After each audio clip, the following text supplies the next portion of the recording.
السلام عليكم ورحمة الله وبركاته. منتخب الجزائر عنيد في مباراة عالمية، مش مصدق.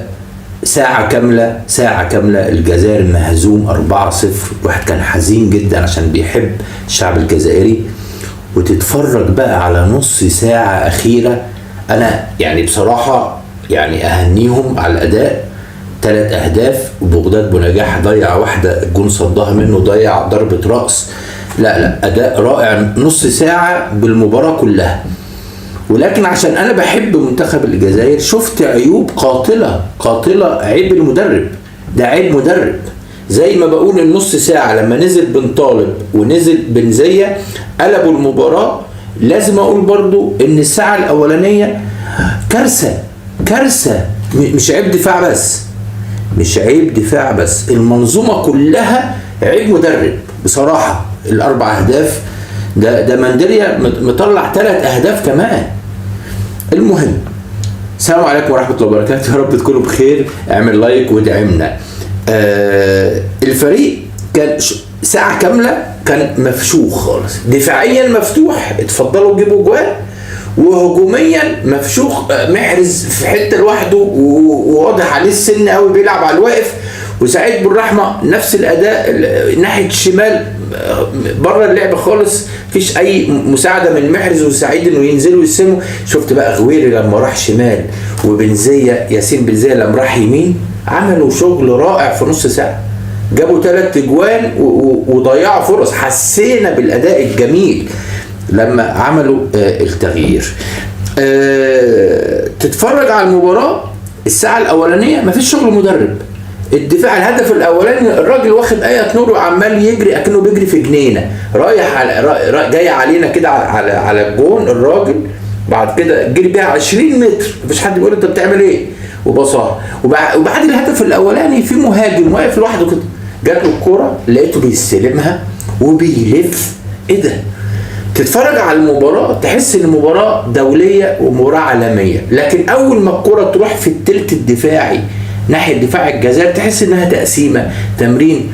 شفت الهدف الاول، الكرة بتتلعب كده، الراجل بيريحها للي جاي اكنها تمرينة. الدفاع موجودين، مفيش مثلا شفنا واحد راح انفراد من السويد من نص الملعب. لا، الدفاع موجود بس واقف غلط. والمدرب مش بيحمي الدفاع، شغلة المدرب انه يحمي الدفاع. الغريب انه بتكوفيتش جه مكان بالماضي. جه ازاي مكان بالماضي؟ احنا في مجال الكوره وعارفين لما يجي مدرب يتصلوا بيك يقول لك يا بتكوفيتش تعالى مرنا احنا منتخب الجزائر، تسال تقول هو المدرب اللي قبلي اعتزل، انتوا كرمتوه يعني بطل ولا لا؟ قالوا لا احنا اقلنا المدرب. يبقى في حاجه حصلت. مفيش مدرب بيجي مكان مدرب الا المدرب اللي مشي ده عمل كارثه او عمل هزايم. بالماضي الامم افريقيا اللي كان في كوت ديفوار خرج من المجموعات، طلع الرابع في المجموعه ولا حتى احسن توالد. طيب البطوله اللي قبلها الكاميرون برضو خرج من المجموعات. انا بقى بتكوفيتش وانا لسه في بيتنا، لسه ما رحتش الجزائر، اعرف على طول ان الدفاع كارثه. بالماضي مشي لان الدفاع مفتوح وبيتهزموا على طول من منتخبات ضعيفه. انا ما شفتش بتكوفيتش عمل حاجه في الدفاع. النهارده هم عيسى مندي وبن سبعيني وآية نوري وفارسي واسماعيل قدامهم. مفيش حمايه، لازم تحمي، يبقى في منظومه دفاعيه. مش بقول لك الدفاع انك تغير اسماء لعيبه، لا، تعمل منظومه دفاعيه. زي موضوع غويري لما لعبته راس حربه ما شفناهوش. لما لعبته في الشمال وحطيت تحته بن طالب والناحيه الثانيه كان بنزيه، حسينا بالناس. دقيقة 9 طبعا فرصة عوار كانت جميلة جدا من ناحية الشمال، من ناحية آية نوري، كانت أول فرصة للجزائر، واحد كان فرحان بيها، بعد كده اتصدم. ده 14 الهدف الأول من سيما. الدفاع بيشوفوا الكورة وماليش دعوة بالمدافعين، الدفاع بيبص كده على الكورة وماليش دعوة بالمهاجم. ده أنا لو 20 مدافع جزائري، 20 مدافع بيبصوا كده على الكورة وفي مهاجم واقف لوحده هيجيبها جول، يبقى احنا ال 20 ما عملناش حاجة.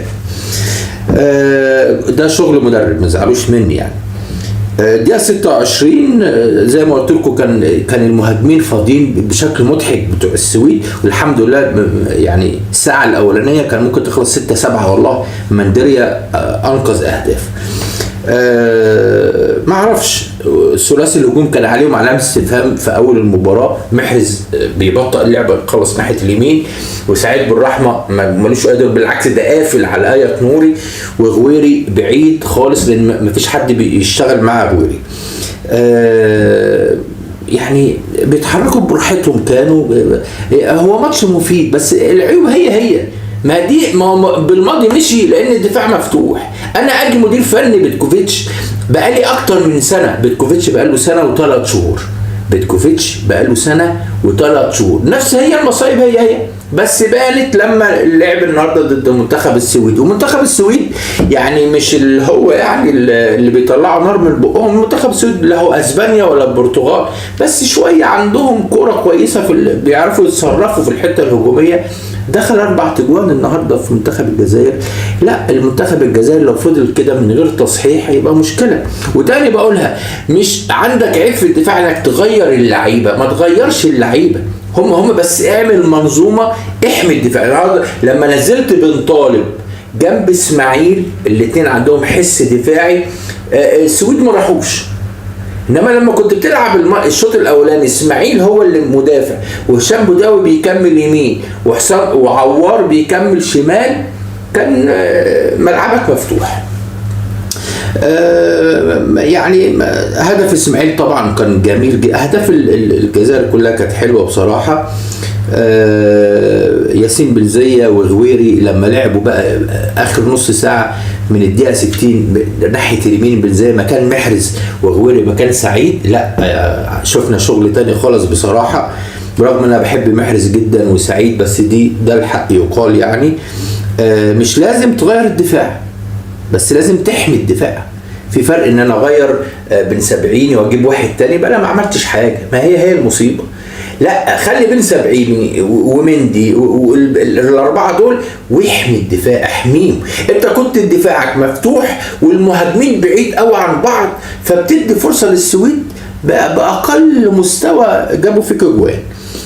بغداد بنجاح مضيع هدفين يا جماعه. بغداد ده راجل خبره كبيره، المفروض بقى تنزل تخلص يعني. بصراحه مباراه مفيده، ولكن علامة استفهام على بيتكوفيتش. انت راجل استلمت المهمة من بالماضي مشي ليه؟ انا بقى بيتكوفيتش اسأل، انتوا مشيتوا بالماضي ليه؟ ده واخد بطولة افريقيا. لا، الدفاع كان شوارع وبنتغلب من منتخبات ضعيفة في المجموعات وطلعنا. انا بقى لما اجي يا عم بيتكوفيتش احمي الدفاع. زين الدين زيدان كان ريال مدريد بيتغلب من طوب الارض، وراحوا مسكوا ايام كورونا. زين الدين زيدان مسكوا ريال مدريد، عمل ايه؟ هم المدافعين ولعب ب4 في وسط الملعب، بقى بيلعب ب4 دفاع وحماهم ب4 وسط ملعب، 4 وسط ملعب. فالماتشات كلها كانت تبقى 0-0 وهو يسجل هدف، يجيب ضربة جزاء، يكسب، وخد بطولة أوروبا بنفس الحاجة. يبقى مش لازم أغير المدافعين، ولكن أحمي المدافعين. يبقى هم مندي وبن سبعيني، بس ما لعبش آية نوري. آية نوري يلعب قدام مكان سعيد بالرحمة، ولاعب واحد يدافع قوي. أنا زعلان جدا على مستوى الفريق، ولكن فرحت جدا النص ساعة الأخيرة. حسيت كده منتخب الجزائر منتخب كبير ومنتخب عنيد، ولكن الأخطاء دي لا يمكن تكسبك بطولة. شكرا.